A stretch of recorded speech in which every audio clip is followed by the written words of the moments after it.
اعوذ باللہ من الشیطان الرجیم بسم اللہ الرحمن الرحیم الا الذین تابوا واصلحوا وبینوا فاولئک اتوب علیہم وانا التواب الرحیم ان الذین کفروا وماتوا وهم کفار اولئک علیہم لعنۃ اللہ والملائکۃ والناس اجمعین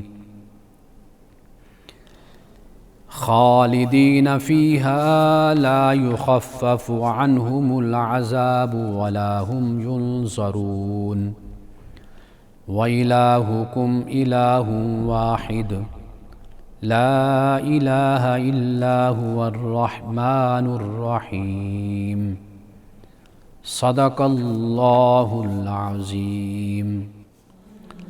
البتہ جن لوگوں نے توبہ کر لی اور اصلاح کر لی اور واضح طور پر بیان کر دیا تو ان کی توبہ میں قبول کروں گا، اور میں بڑا توبہ قبول کرنے والا اور رحم کرنے والا ہوں۔ بے شک جن لوگوں نے کفر کیا اور اسی کفر کی حالت میں مر گئے، ان پر اللہ کی، فرشتوں کی، لوگوں کی، سب کی لعنت ہے۔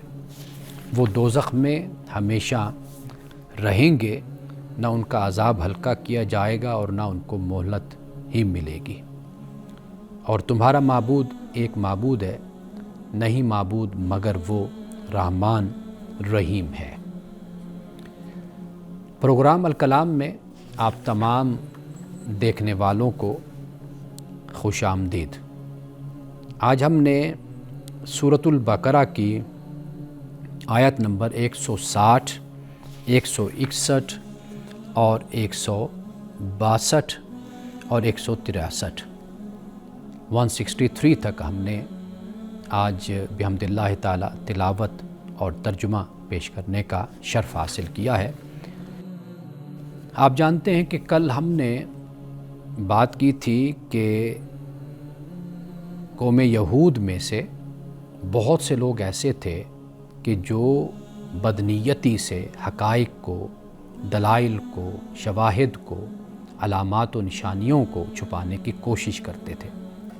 قرآن پاک نے ان کی مذمت کی ہے آیت نمبر 159 میں، 159 میں، اور پھر اللہ نے ان پر لعنت بھی کی ہے۔ لیکن یاد رکھیے کہ جہاں اللہ سبحانہ و تعالیٰ جرائم کا ذکر کرتا ہے، گناہوں کا ذکر کرتا ہے، تعصب کا ذکر کرتا ہے، سرکشی کا ذکر کرتا ہے، نافرمانی کا ذکر کرتا ہے، فسق و فجور کا ذکر کرتا ہے، تو وہاں پہ اللہ سبحانہ و تعالیٰ بعد میں یہ بھی بتا دیتا ہے کہ توبہ کے دروازے کھلے ہوئے ہیں، اصلاح کر لو، اپنی زندگی میں توبہ کر لو تو اللہ سبحانہ و تعالیٰ معاف کرنے والا ہے، بخشنے والا ہے، توبہ قبول کرنے والا ہے۔ تو لہٰذا ایسے نہیں ہے کہ گناہ کرنے والے کے لیے معافی کا کوئی راستہ نہ ہو۔ اگر وہ معافی مانگنا چاہے اور اللہ تعالیٰ سے درگزر کی درخواست کرنا چاہے تو اللہ تعالیٰ اس کے گناہوں کو اور اس کے ماضی میں ہونے والی خطاؤں کو معاف نہ کرے، ایسا نہیں ہو سکتا۔ تو یہاں پر بھی یہ وہ دشمن اسلام ہیں کہ جن کی دشمنی یہ ہے کہ انہوں نے تحریف کر دی اور انہوں نے حقائق کو چھپانے کی کوشش کی۔ ان کے لیے بھی اللہ سبحانہ و تعالیٰ نے توبہ کے دروازے کو کھلا رکھا ہے کہ مگر وہ لوگ جنہوں نے توبہ کی۔ اب یہ آپ دیکھ لیجئے کہ قرآن مجید کا جب ہم مطالعہ کرتے ہیں، ہم دیکھتے ہیں تو قرآن مجید نے ایک مقام پہ نہیں، کئی مقامات پر توبہ کا ذکر کیا ہے۔ آئیے ذرا قرآن مجید کی سیر کرتے ہیں اور دیکھتے ہیں کہ قرآن مجید میں اللہ تعالیٰ نے کس طرح توبہ کو بیان کیا ہے، اور توبہ کے ساتھ اللہ نے اپنی رحمت کو بیان کیا۔ قرآن پاک کہتا ہے کتب علی نفس الرحمہ، کہ اللہ نے اپنے اوپر رحمت کو لازم کر لیا ہے، یعنی یہ رحمت ہی ہے کہ جس بنیاد پہ اللہ اپنے بندوں کو معاف کرتا ہے۔ انسان ہے، بشر ہے، اس سے خطائیں ہوتی ہیں، غلطیاں ہوتی ہیں، اور وہ پھر معافی بھی مانگتا ہے، توبہ بھی کرتا ہے، تو اللہ تعالیٰ اس کو معاف کر دیتا ہے۔ تو لہٰذا بس وہ شخص کے جو موت تک پہنچ کر جب اس کی سانس اس کے حلق میں پھنس جاتی ہے اور آہستہ آہستہ اس کے جسم سے نکلتی ہے، تو تب وہ توبہ کرتا ہے موت کو دیکھ کر۔ اب تو حقائق کھل گئے، سامنے آ گئے، تو اللہ توبہ قبول نہیں کرتا۔ حالت کفر میں توبہ کرنے والے کی توبہ کو بھی قبول نہیں کرتا، اس لیے کہ یہ سارا معاملہ ایمان بالغیب کا ہے۔ جب پردے اٹھ جاتے ہیں، جب قیامت کا روز ہوگا، تو وہاں پر بھی دنیا میں انکار کرنے والے منکرین وہاں پر اللہ کو یہی کہیں گے کہ اب ہم ایمان لاتے ہیں۔ اللہ فرمائے گا نہیں، کیونکہ اب تو سب کچھ تمہارے سامنے آ گیا۔ آزمائش اور امتحان انسان کا یہ ہے کہ وہ دنیا میں رہتے ہوئے ان حقائق کو سمجھے۔ اللہ نے انسان کو عقل دی، شعور دیا ہے، انسان کو مشاہدہ دیا، اس کو تجربہ دیا، یہ کائنات اس کو دی ہے۔ تو یہ ساری کائنات قرآن پاک بیان کرتا ہے۔ ہم اس سے آگے جب پڑھیں گے تو نشانیاں ہی نشانیاں، قرآن کہتا ہے کہ یہ سب کچھ نشانیاں ہیں۔ اب دیکھیے کہ قرآن پاک نے کس طرح توبہ کو بیان کیا ہے اور کس طرح بندوں کو امید دلائی ہے کہ بندے مایوس نہ ہوں۔ قُلْ يَا عِبَادِيَ الَّذِينَ أَسْرَفُوا عَلَىٰ أَنفُسِهِمْ، اے نبی آپ کہہ دیجئے کہ اے میرے بندو کہ جنہوں نے اپنے ساتھ زیادتی کی، اپنے اوپر ظلم کیا، اسراف کیا، لا تقنطوا من رحمت اللہ، اللہ کی رحمت سے نا امید نہ ہو۔ ان اللہ یغفر الذنوب جميعا، کہ بے شک اللہ تعالیٰ سب گناہوں کو معاف کر دیتا ہے، سارے گناہ اللہ تعالیٰ بخش دیتا ہے، اللہ کی رحمت سے نا امید نہ ہو۔ یعنی یہ ایک توازن کی بات ہے۔ ایک صورت یہ ہوتی ہے کہ جب کوئی امید نہ ہو تو پھر زیادہ گناہ کی طرف اس لیے رغبت ہوتی ہے کہ جب معافی نہیں ملنی، جب درگزری نہیں کیا جانا، تو جہاں پر ایک گناہ کیا ہے تو وہاں پر دو چار اور کر لو۔ جیسے ایک حدیث میں رسول اللہ صلی اللہ علیہ وسلم نے واقعہ بیان فرمایا کہ جب ایک شخص تھا جس نے 99 قتل کیے تھے، 99 قتل کرنے کے بعد اس میں خدا کا خوف پیدا ہوا کہ میں توبہ کر لوں، تو اب وہ ایک راہب کے پاس گیا اور جا کر اس نے کہا کہ بھئی میں توبہ کرنا چاہتا ہوں لیکن میں نے 99 قتل کیے۔ تو اس نے کہا کہ بھئی تمہاری توبہ تو قبول نہیں ہو سکتی، تم تو 99 قتل کر کے آئے، کوئی معمولی بات ہے؟ 1 نہیں، 2 نہیں، 3 نہیں، 4 نہیں، 5 نہیں، 99، تو تمہاری توبہ قبول نہیں ہو سکتی۔ تو اس قاتل نے اس راہب کو بھی قتل کر دیا۔ اس نے کہا کہ میری جب توبہ قبول نہیں ہو سکتی تو پھر تم بھی جان سے جاؤ۔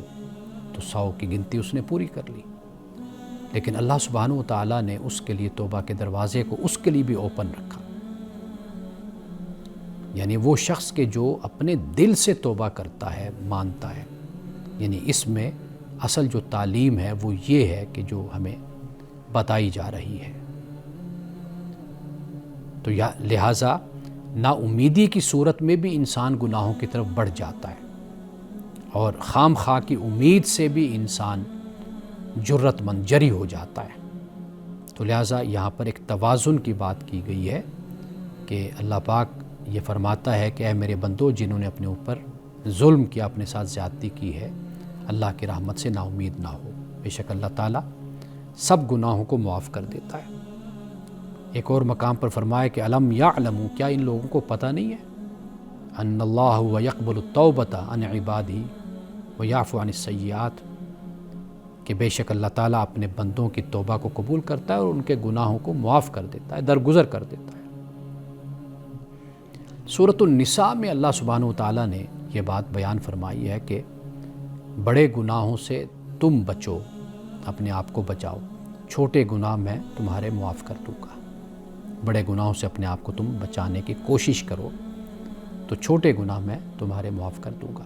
مطلب کہنے کا یہ ہے کہ بڑے گناہ بھی انسان کی توبہ پر معاف ہو جاتے ہیں، لیکن چھوٹے گناہ وہ اللہ سبحانہ و تعالیٰ انسان کے نیکیوں سے اور اچھے کاموں سے ان کو اللہ تعالیٰ مٹا دیتا ہے اور ان کو ختم کر دیتا ہے۔ قرآن مجید میں اللہ سبحانہ و تعالیٰ یہ بھی فرماتا ہے کہ ان اللہ یحب التوابین و یحب المتطہرین، کہ بے شک اللہ تعالیٰ بہت زیادہ رجوع کرنے والوں کو پسند کرتا ہے اور اپنے آپ کو پاک اور صاف اور پاکیزہ رکھنے والوں کو پسند کرتا ہے۔ قرآن مجید میں ایک نہیں کئی مقام پہ یہ بات بیان کی۔ چند مزید آیات میں پیش کرتا ہوں لیکن ایک وقفے کے بعد۔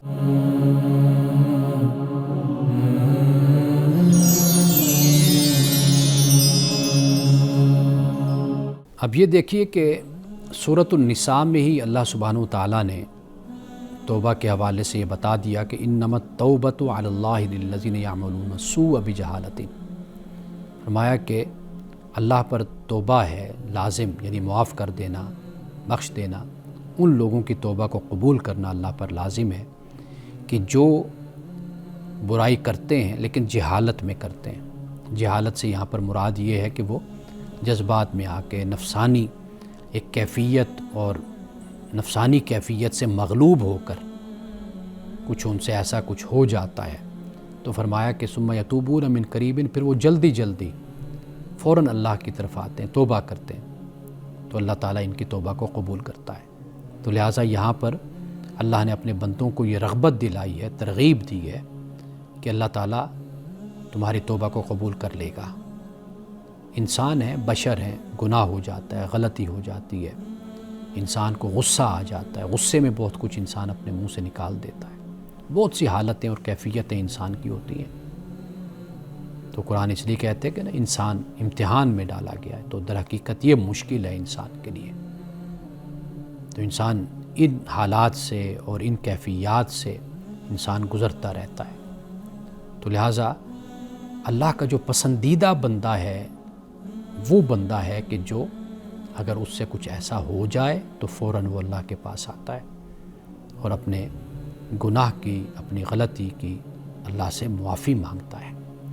یہاں پہ یہ بات بھی واضح کرتا چلوں کہ جس بندے کے ساتھ جو معاملہ ہوتا ہے وہ اسی کے ساتھ ہوگا، یعنی اگر کسی کا پلاٹ لے لیا، کھا لیا، اس کے ساتھ غلط ایک رویہ اختیار کیا، غبن کر لیا، تو پھر وہ بندہ ہی معاف کر سکتا ہے۔ اسی طرح کسی کا دل دکھایا، کسی کو گالی دی، برا بھلا کا، وہی بندہ ہی معاف کر سکتا ہے۔ اللہ تعالیٰ بھی کل قیامت کے دن اس بندے کو کھڑا کرے گا۔ تو جو اللہ کے حقوق ہیں، اللہ کا جو معاملہ ہے وہ اللہ کے ساتھ ہے۔ تو لہٰذا اس حوالے سے یہ بات ذہن میں رکھنی چاہیے۔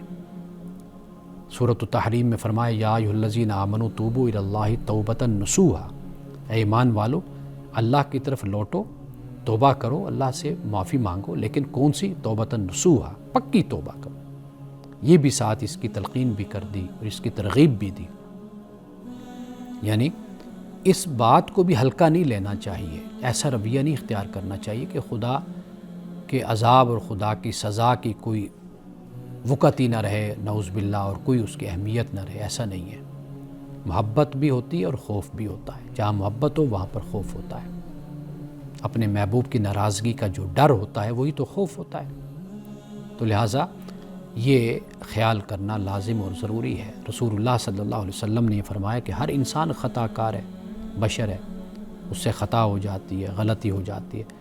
فرمایا کہ بہترین خطا کار وہ ہیں جو توبہ کر لیتے ہیں، اچھے خطا کار، یعنی اچھے گناہ گار، خطا کار وہ ہیں کہ جو توبہ کی توفیق جن کو نصیب ہوتی ہے۔ سرکشی، ضد، ہٹ دھرمی، ڈٹے رہنا اپنی غلط بات پر اور گناہ پر، یہ در حقیقت یہ وہ رویہ ہے جو اللہ کو پسند نہیں ہے۔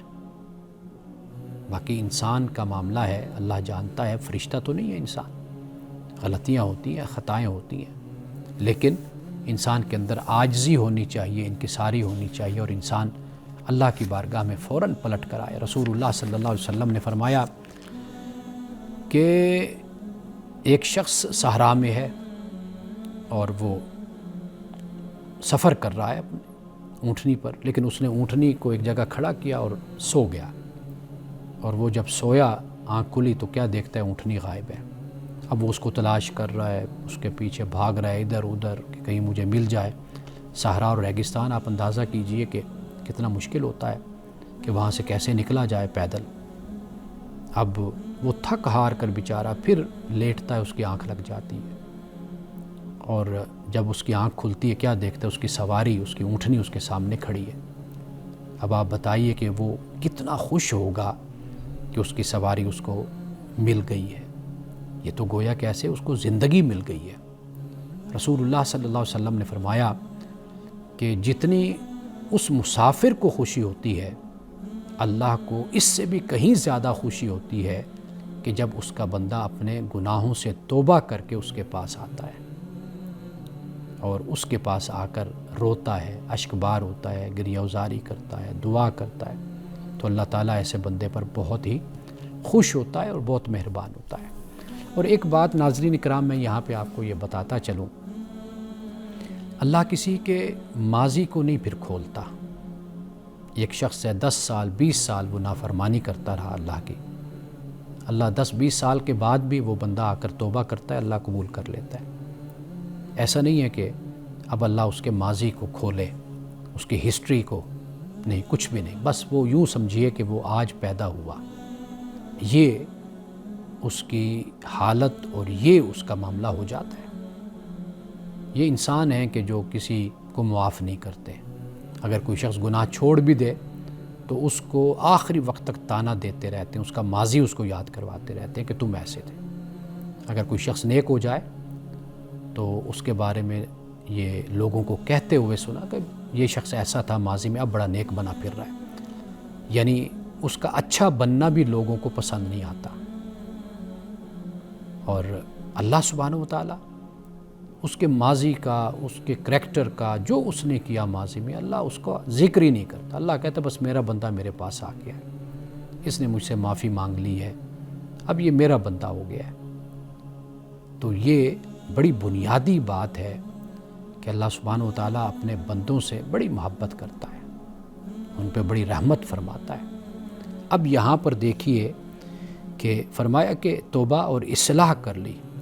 توبہ تنسو جیسے ہم نے پڑھا، پختہ توبہ وہ تب ہی ہے کہ توبہ اور پھر اصلاح، اور پھر وبینوا، اور بیان کیا، یعنی پھر سچائی جو پہلے چھپاتا تھا اب سچائی کو اس نے بیان کیا۔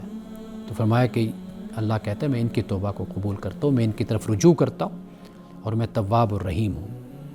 ہاں، اب یہ فرمایا کہ جن لوگوں نے کفر کیا اسی حال میں مر گئے، یعنی انہیں رسول اللہ کا زمانہ نصیب ہوا، حق بالکل واضح ہو گیا، دن رات وہی اتر رہی ہے، اللہ کا پیغمبر ان کو بتا رہا ہے، ان کے دل گواہی دیتے ہیں، باطن گواہی دیتے ہیں کہ یہ اللہ کا سچا رسول ہے، لیکن دنیا داری میں، سیاست میں، معیشت میں، اپنے معاملات میں، مفادات میں اتنے وہ کھب گئے ہیں کہ بھئی اس سچائی کو بھی قبول کرنے کے لیے تیار نہیں ہے۔ ان کے لیے فرمایا کہ کفر کیا اور اس حال میں مر گئے کہ وہ کافر تھے، تو فرمایا کہ یہ لوگ ہیں ان پر اللہ کی لعنت۔ پہلے صرف فرمایا تھا اولئک یلعنہم اللہ ویلعنہم اللاعنون، اب اس کے وضاحت یہ کر دی کہ یہ لوگ ہیں کہ ان پر اللہ کی لعنت ہے، ان پر فرشتوں کی لعنت ہے، اور سب لوگوں کی لعنت ہے۔ اب اللہ کی لعنت یعنی رحمت سے دوری ہو گئی ان کی۔ کیوں؟ ساری زندگی کفر پر ڈٹے رہے، مصر رہے کفر پر، سازشیں کرتے رہے، حق کے خلاف کھڑے رہے، معاشرے میں کہ جو بہتر عناصر تھے مثبت اور تعمیری ان کے خلاف سازشیں کرتے رہے، شر پھیلاتے رہے، معاشرے کے لوگوں کے ناک میں دم کیے رکھا، نہ کسی کی عزت محفوظ، نہ کسی کا مال، نہ جان، نہ آبرو، ایسے معاشرے میں انہوں نے خوف و ہراس پھیلائے رکھا، یہ وہ لوگ تھے۔ تو فرمایا کہ ان پر اللہ کی لعنت ہے۔ والملائکہ، جیسے میں نے پہلے بیان کیا کہ ملائکہ کی لعنت سے مراد ملائکہ کا جو تعاون ہے اس سے محروم ہو گئے، والناس اجمعین، اور جو مومنین کی طرف سے ان کی مدد ہوتی ہے نیکی کے کاموں میں، اچھے کاموں میں، اس سے بھی یہ محروم ہو گئے۔ تو فرمایا کہ اس میں ہمیشہ رہیں گے اور ان سے عذاب کو کم بھی نہیں کیا جائے گا اور ان کو مہلت بھی نہیں ملے گی۔ مہلت وہی تھی جو دنیا میں ان کو دے دی گئی تھی، مہلت ان کی ختم ہو گئی۔ قرآن مجید نے اس بات کو بھی کئی مقام پر بیان کیا ہے کہ اللہ سبحانہ و تعالیٰ الی اجل مسمى ایک مقررہ وقت تک اللہ ان کو مہلت دیتا ہے، مدت دیتا ہے، اور پھر اس کے بعد پھر اللہ تعالیٰ پکڑتا ہے، کیونکہ بندہ پھر یہ نہ کہے نا جی کہ مجھے تو مہلت ہی نہیں ملی، میں رجوع کر لیتا، میں توبہ کر لیتا، میں سوچ لیتا، مجھے اس کا موقع ہی نہیں دیا گیا۔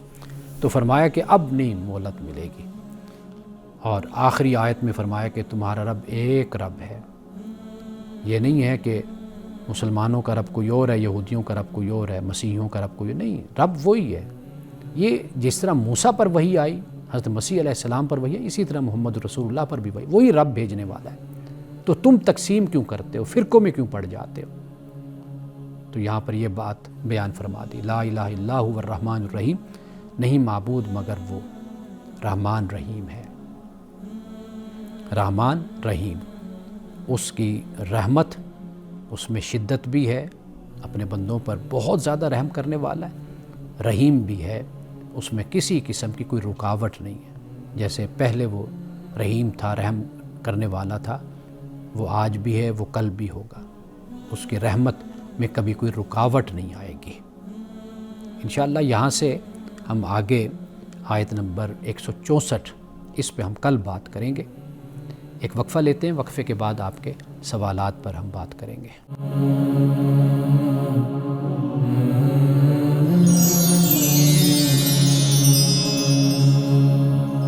سب سے پہلا سوال یہ بھی ایک نوجوان کا سوال ہے۔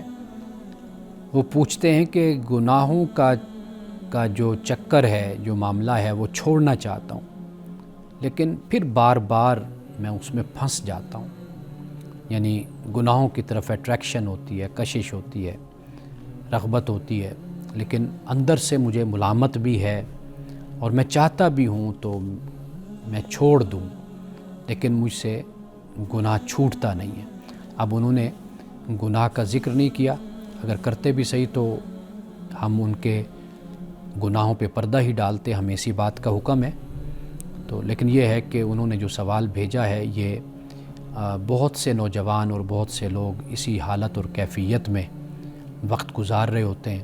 تو آئیے دیکھتے ہیں کہ کس طریقے سے گناہوں کی اس دلدل سے اور اس چکر سے باہر آیا جا سکتا ہے۔ سب سے پہلی بات تو یہ ہے کہ آپ کے اس سوال سے ایک تو یہ بات ہمیں معلوم ہو جاتی ہے کہ آپ دل کے اعتبار سے، یعنی روحانی لحاظ سے آپ زندہ ہیں۔ یعنی اللہ تعالیٰ نے یہ جو آپ میں احساس ملامت رکھا ہے، یعنی آپ اس پر سوچتے ہیں کہ بھئی یہ غلط کام ہے جو میں کر رہا ہوں، میں گناہوں میں پھنسا ہوا ہوں اور اس دلدل میں پھنس گیا ہوں، تو یہ گویا کہ یہ اس بات کی علامت ہے کہ ابھی آپ کا دل زندہ ہے۔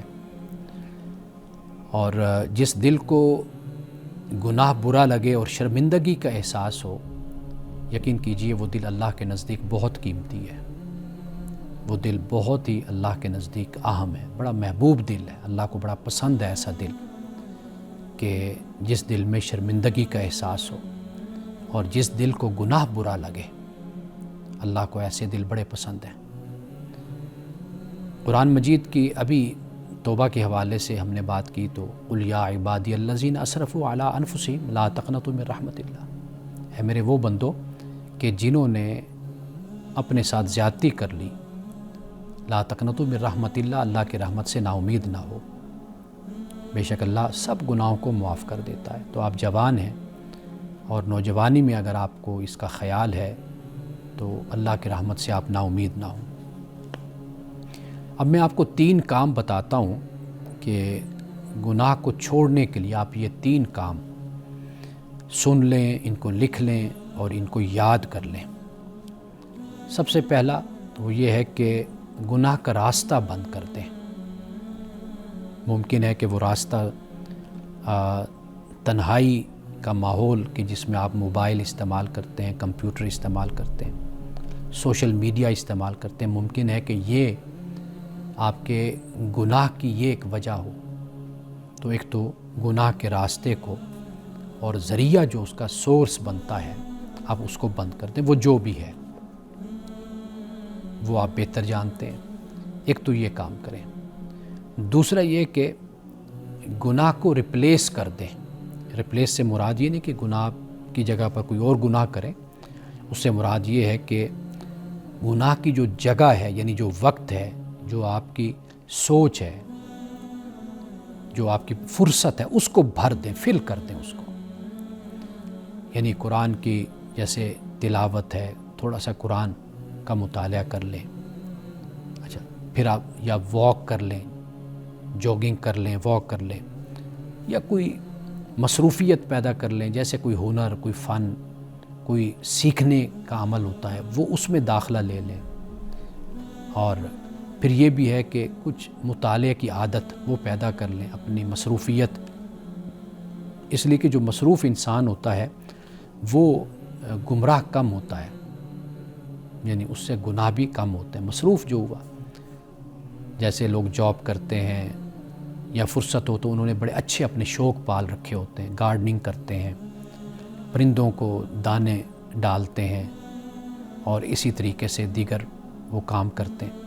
تو یہ دوسرا قدم آپ یہ اٹھائیے کہ گناہ کو ریپلیس کر لیجئے، یعنی اس کی جو جگہ خالی ہو تو اس جگہ کو، اس کام پر آپ کوئی اور کام شروع کر دیجئے۔ اور تیسرا یہ ہے کہ بار بار توبہ کیجئے، یہ سب سے بڑا ہتھیار ہے۔ اللہ تعالیٰ سے توبہ کرنا، دعا کرنا، اور دعا کو مومن کا اسلحہ کہا گیا ہے، یعنی یہ توبہ اللہ تعالیٰ سے توبہ، رجوع اللہ کی طرف۔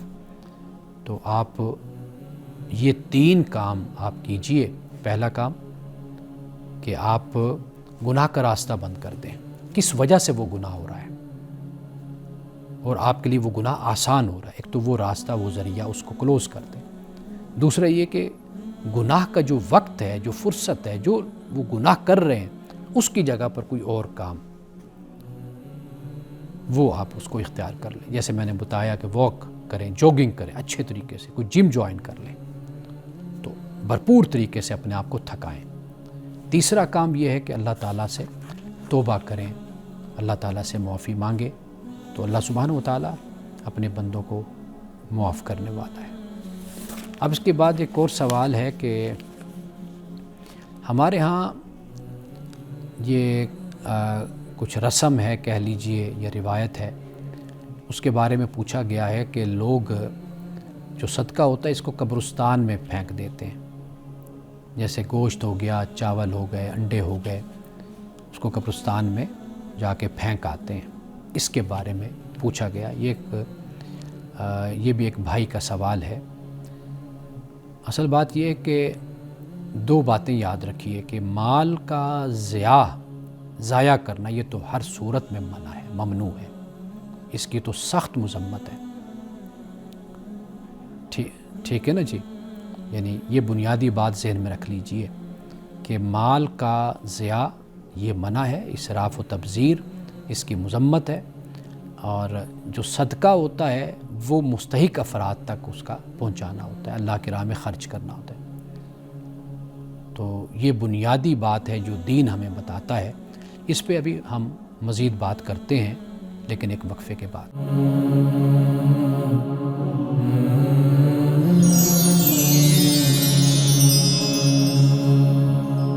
ہم اس سوال پہ بات کر رہے تھے کہ بعض لوگ صدقہ جا کر قبرستان میں پھینک کر آ جاتے ہیں، یعنی کالی سری ہے تو وہ پھینک آئیں گے، گوشت پھینک آئیں گے، انڈے پھینک آئیں گے، چاول وغیرہ، دالیں، اس طرح کی چیزیں جا کر قبرستان میں پھینک آتے ہیں۔ تو بنیادی بات یاد رکھیے کہ دین اسراف سے، فضول خرچی سے اور کسی چیز کو ضائع کرنے سے ہمیں منع کرتا ہے اور اس کی سخت مذمت کرتا ہے۔ لیکن قبرستان کے حوالے سے 2 باتیں۔ ایک بات یہ کہ اگر کوئی یہ سمجھتا ہے کہ قبرستان میں صدقہ پھینکنے سے، کچھ اس طرح پھینکنے سے زیادہ ثواب ملتا ہے تو یہ بدعت ہے۔ قبرستان میں کسی چیز کو پھینکنے سے، اللہ کے رزق کو پھینکنے سے کوئی زیادہ ثواب نہیں ملتا، بلکہ اس کا نقصان یہ ہے کہ ممکن ہے کہ وہ مستحق لوگوں تک نہ پہنچے، یعنی مستحق اللہ کی مخلوق تک وہ نہ پہنچے، ضائع ہو جائے۔ ایک تو یہ بات یاد رکھیے۔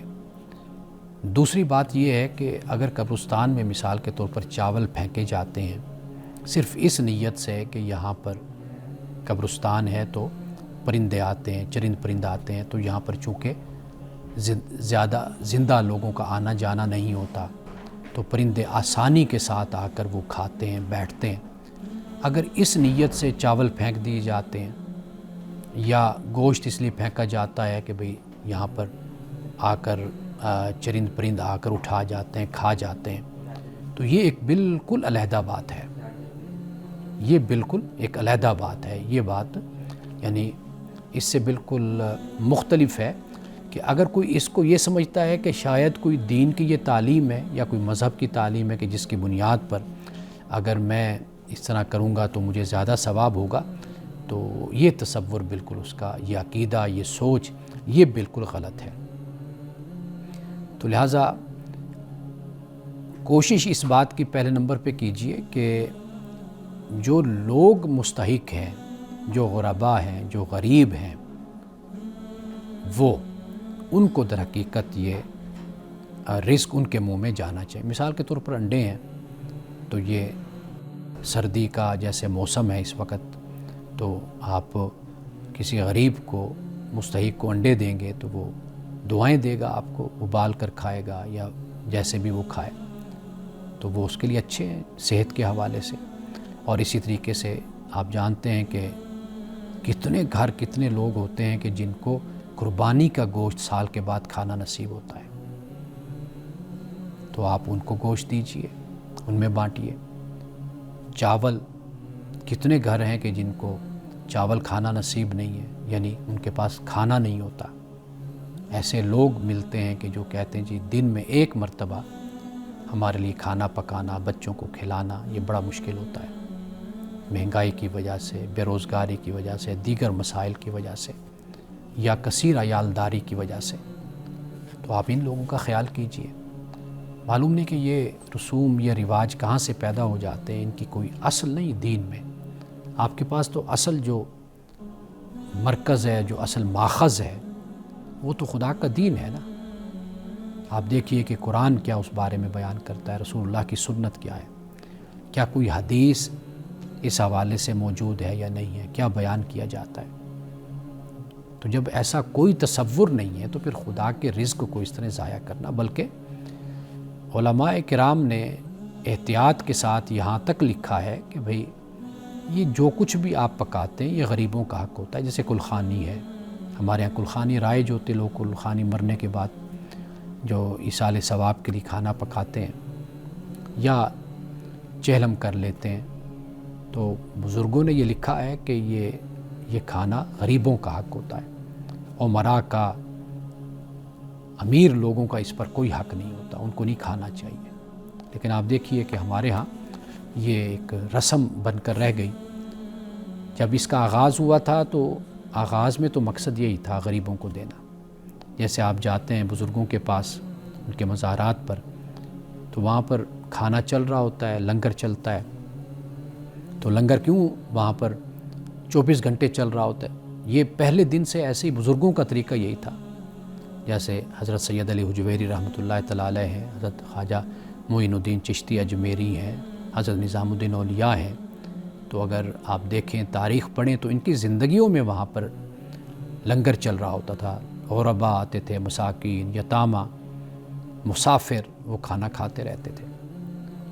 تو آغاز تو اسی طرح ہوتا ہے، لیکن پھر بعد میں جو آنے والے لوگ ہوتے ہیں وہ بدعات اور پھر خرافات میں وہ مبتلا ہو جاتے ہیں۔ اللہ تعالیٰ اس سے ہمیں محفوظ رکھے۔ تو لہٰذا جس صاحب نے یہ سوال پوچھا ہے تو ان کے لیے عرض ہے کہ مال کو ضائع نہیں کرنا چاہیے۔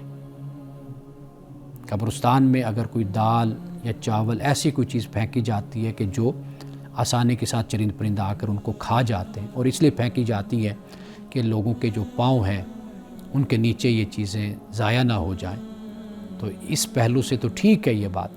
لیکن اگر اس خیال سے کہ قبرستان ہے تو شاید یہاں پر کوئی زیادہ اجر اور ثواب ملتا ہے، تو یہ تصور بالکل غلط ہے۔ تو بہتر طریقہ یہی ہے کہ جو انسان ہیں، خدا کی مخلوق ہے، خدا کے بندے ہیں، ان کے منہ میں اللہ کا رزق جانا چاہیے، اس کی زیادہ دعائیں اور زیادہ اجر اس کا ملے گا۔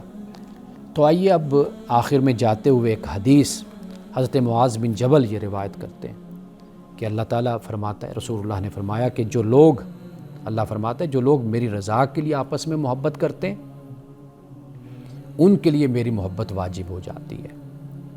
یعنی آپ اپنے اور دوسرے انسان کے درمیان رنگ کو، نسل کو، ذات کو، پات کو، فرقے کو، مذہب کو، یہ چیز نہ لائیں۔